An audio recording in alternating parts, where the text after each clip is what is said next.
महाभारत के समय भीम ने दुर्योधन को जब पराजित कर दिया, वह खून से लथपथ होकर रणभूमि पर गिरा हुआ था।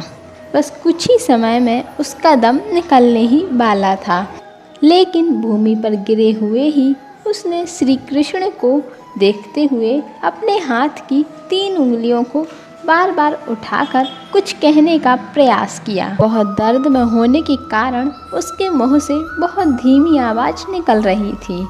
ऐसे में श्री कृष्ण उसके पास गए और कहने लगे, क्या तुम कुछ कहना चाहते हो? तब दुर्योधन कहता है, महाभारत युद्ध के दौरान उसने 3 गलतियां की हैं।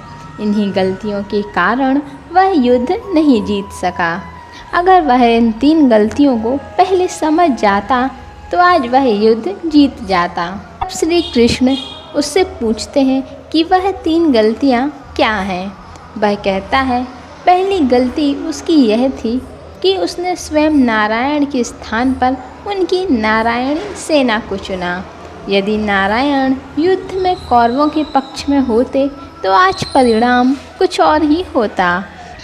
और दूसरी गलती वह यह बताता है कि उसने अपनी माता के लाख कहने पर भी उनके सामने पत्तों से बना लंगोट पहनकर चला गया।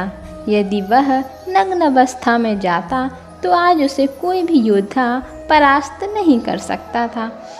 और फिर दुर्योधन अपनी तीसरी गलती यह बताता है कि उसने युद्ध में आखिरी में जाने की भूल की।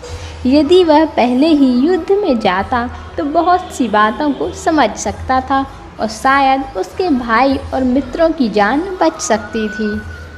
श्री कृष्ण ने विनम्रता से दुर्योधन की सारी बात सुनी और फिर उससे कहा, तुम्हारी हार का मुख्य कारण तुम्हारा अधर्मी व्यवहार है और अपनी ही कुलवधू का वस्त्रहरण करवाना था।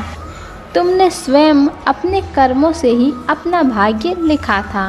अर्थात श्री कृष्ण के कहने का तात्पर्य यह था कि तुम अपनी इन 3 गलतियों के कारण नहीं, बल्कि तुम अधर्मी हो, इसलिए हारे हो।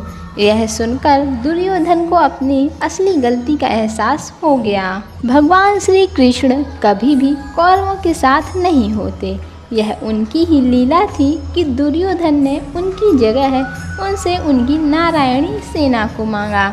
दूसरी बात यह है कि दुर्योधन का शरीर, वह गुप्त अंग भी यदि वज्र के समान हो जाता तो भी उसे मारने की युक्ति भगवान ढूंढ ही लेते, क्योंकि सबसे कठिन तो जयद्रथ को मारना था, फिर भी उसे मारा गया।